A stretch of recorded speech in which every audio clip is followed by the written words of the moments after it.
नमस्कार, मी ऋतुजा गुरव. आपण पाहत आहात नव महाराष्ट्र 10. पाहूयात आजच्या काही ठळक घडामोडी.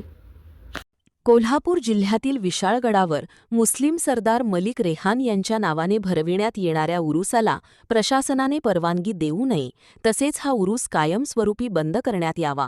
विशाळगडावर बांधण्यात आलेला बेकायदेशीर दर्गा बुलडोजर लावून जमीनदोस्त करावा. संपूर्ण विशाळगड इस्लामिक अतिक्रमणमुक्त करावा.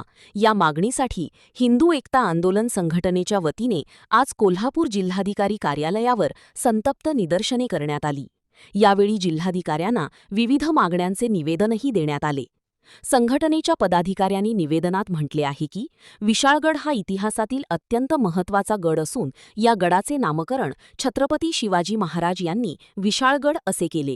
तसेच या गडावर धर्मवीर छत्रपती संभाजी महाराज आणि छत्रपती शिवाजी महाराज यांची अखेरची ऐतिहासिक भेट झाल्याचे सांगितले जाते. पन्हाळगडाच्या वेढ्यातून सुटल्यानंतर छत्रपती शिवाजी महाराज यांनी काही काळ या गडावर वास्तव्य केले होते.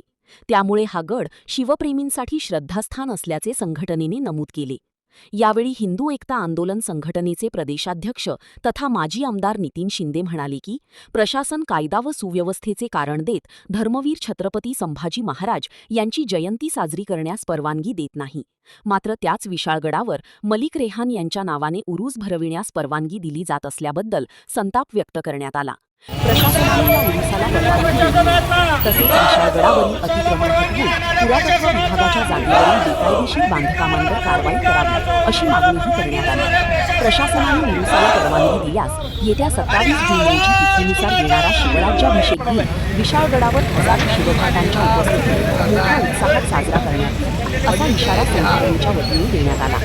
संघटनेने सरकारकडून हिंदू एकता आंदोलनाच्या वतीने मागणी केली. विशाळगड परिसरात कोंबड्या व बकऱ्यांची कत्तल, मांस शिजवणे तसेच मद्यपान यावर कायमस्वरूपी बंदी घातली आहे. त्याची पोलीस बंदोबस्तात कडक अंमलबजावणी करावी.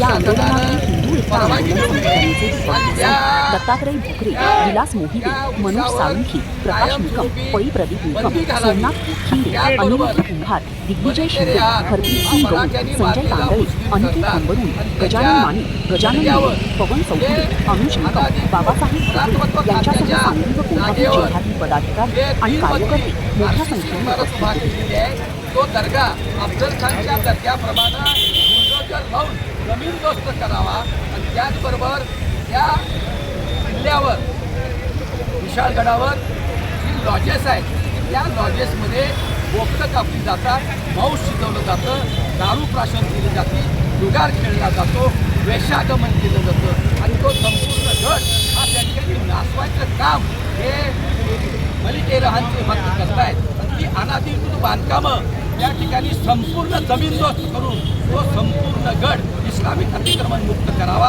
आणि त्याचबरोबर त्या ठिकाणी जे नरवीर बाजीप्रभू देशपांडे आणि फुलाजी प्रभू देशपांडे यांच्या समाधींची जी दुरावस्था आहे त्यासाठी कोट्यावधी रुपयाचा निधी वापरून संपूर्ण महाराष्ट्रात संपूर्ण जगाला पाहण्यासारखा त्या ठिकाणी भव्य दिव्य स्मारक त्या ठिकाणी नरवीर बाजीप्रभू देशपांडे, फुलाजी प्रभू देशपांडे यांचं उभा करावं. शिवाजी महाराजांचा आणि संभाजी महाराजांची शेवटची भेट त्या गडावर झालेली आहे. त्यांचं वास्तव्य त्या गडावर होतं. त्यांचंही त्या ठिकाणी एखादा पुतळा उभा करावा आणि या गोष्टी केल्या नाहीत आणि आमचा विरोध मोडून काढून जर कोल्हापूर जिल्हा प्रशासनानं जर उरूस भरवायला परवानगी दिली तर 27 तारखेला तिथीप्रमाणे शिवराज्याभिषेक दिन आहे, म्हणजे हिंदवी स्वातंत्र्य दिन आहे. त्या दिवशी महाराष्ट्रातून हजारो शिवभक्त एकत्र करून हिंदू एकता आंदोलन आणि हिंदुत्वादी संघटनेच्या माध्यमातून विशाळगडावर जाऊन त्या ठिकाणी महादेवाच्या मंदिरात अभिषेक करून त्या ठिकाणी शिवराज्याभिषेक मोठ्या प्रमाणात साजरा करू. यापुढं जर कायदा सुव्यवस्था निर्माण झाली, एक दंगल गजापूरची मर्यादित होती, यापुढची संपूर्ण महाराष्ट्रात बनवा पेटण्यासाठी होईल याची दखल या कोल्हापूर जिल्हा प्रशासनाने घेऊन या उरूसाला परवानगी देऊ नये अशी मागणी या ठिकाणी करतो.